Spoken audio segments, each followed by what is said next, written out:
So, bumili tayo ng bagong GR Sports na Hilux. May mga nagtatanong bakit hindi ko pa daw hinintay yung lalabas na bagong Hilux. Simple lang, hindi ko type ang itsura ng bagong Travo. Although, meron naman akong kinonsider like Ranger Raptor, but durability and peace of mind ang aking priority.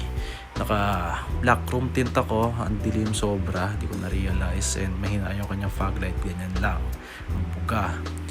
Since madilim yung tint ko, ganyan, kapag ka umuulan at nasa loob ka, wala kang makita.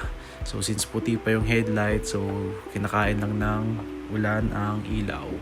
Ganyan ang itsura niya sa labas. Hindi naman sobrang hina, actually pwede na, but since madilim yung tint ko, hindi talaga umubra. So napagpasyahan ko mag projector fog lights. Nag-upgrade ako niyan. Yan, tinitira na ni kuya. So, ang name ng shop nila kuya is Greaseheads Car Accessories and LED Lights. So, yun. And ayan ang itsura ng stock fog light for watts lang yan. Itong projector fog lights nila kuya is 140 watts. Tapos tricolor yan. Merong all-weather, may white, and of course yung super yellow, which is para sa akin pinakamaganda tingnan sa puting kotse. Actually, kahit sa lahat, maganda ang yellow. And ayan, nakabit na ni kuya, so ina-adjust niya na lang. So ayan ang all-weather na kulay with headlights, diba ang layo sa stock fog lights ko. So ayan ang itsura sa loob. Ayan, testing natin kung anong itsura kapag ka nasa loob ka tapos nakabukas ang fog light. So let there be light. Ayan, ayan, lipat natin super white. Then, ito naman yung super yellow. So, yan, different modes. Depende sa trip mo. Ito yung tsura niya sa labas, guys. Liwanag, sobra. If you are wondering kung magkano ang aking nagastos dito, 13,000 pesos ang projector fog lights. Then, nagtip ako sa installer ng 200 pesos since natuwa naman ako at maayos ang pagkakagawa niya. So, ang total ay tumataging na 13,200 pesos. So, ayan ang kanyang itsura. Ayan. Kitang-kita naman, super liwanag. Nga pala, hindi ito nakakasilaw dahil maganda ang cutoff niya. So, hindi masisilaw yung mga makakasalubong mo sa kalsada. So, ayun. After 4 days and 350 kilometers, pinagpasyahan ko palitan ng gulong ng Hilux. Actually, yung stock na gulong niya, okay naman, ano? Pero para sa akin, parang may kulang eh. From afar, parang ang liit ng gulong niya. Pero pagka malapit ka na, doon mo pansin, okay naman, malaki naman din yung gulong. Bali, nandiyan ako sa LG Cruise Star Supply, dyan sa may Bulacan.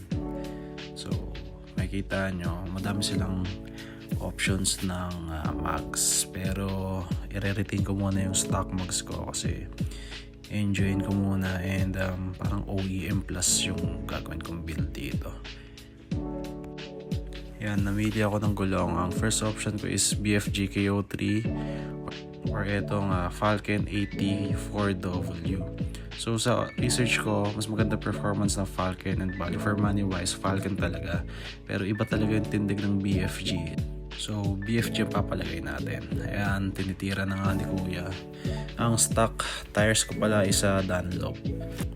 Nagpalagay na rin ako ng spacers na 30mm. Guys, kung magpapalagay kayo ng spacers, make sure na hub-centric ito at hindi lag-centric kasi para hindi magkaroon ng vibration pag high speed na ang takbo mo. So ayan na nga yung 30mm na spacers ko. Ang brand pala niyan guys is Hermetic. Kasi pag hindi ka nagpalagay ng spacers sa stock is medyo pasok ang gulong. Ang goal ko kasi dito is to make it look yung bigger. Kaya nagpalit ako ng gulong plus naglagay ako ng spacers. So ayan, kitang-kita naman pag stock, pasok na pasok ang gulong. Ayan. Tignan natin mamaya ang result pag nagdagay tayo ng 30mm na spacers.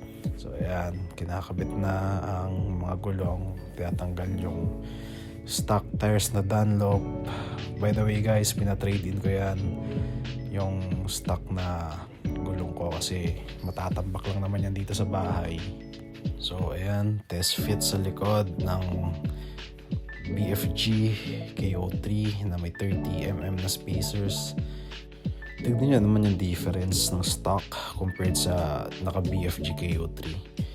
Mas brusque kung tignan yung naka goma ka plus 30mm na spacers. So ang layo. Ayan, pogi na. Mas malaki na siya tignan, mas aggressive din, bagay sa stock mags. Yan, flash na siya sa fender, hindi na siya pasok.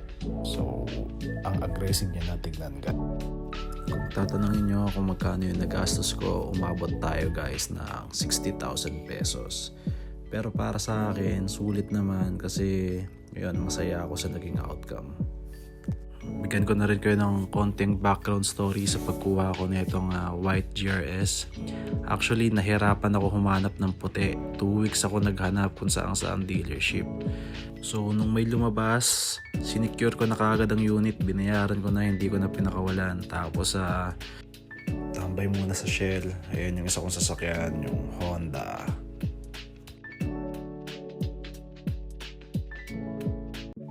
Dahil nga pagkamahal-mahal na ng Mitsuba Dolce 3, ginto na yung presyo, kukuha ng ilalagay natin sa Hilux.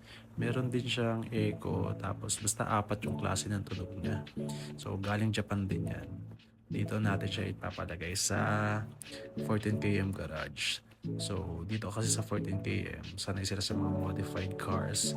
May dahilan kung bakit pinupuntahan sila ng mga owners ng mga madidiin na sasakyan kasi maselan sila magtrabaho. So ayan na nga, ito na yung aking Hilux.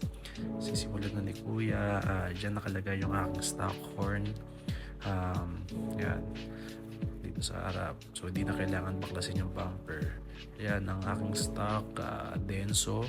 Actually, okay naman yung tunog niya. Kaso nga lang, for the size of the Hilux, parang may kulang, no?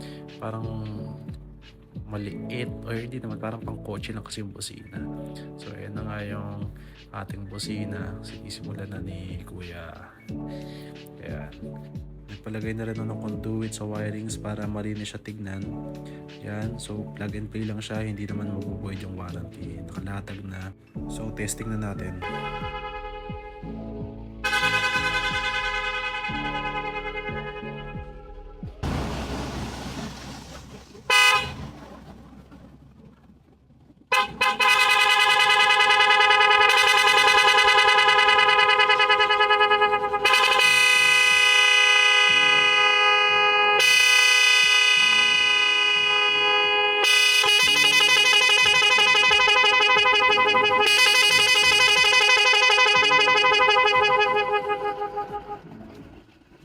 Guys, bigyan nyo nga ako ng recommendation kung ano ba mas maganda, yung trifold na bed cover or yung roller type.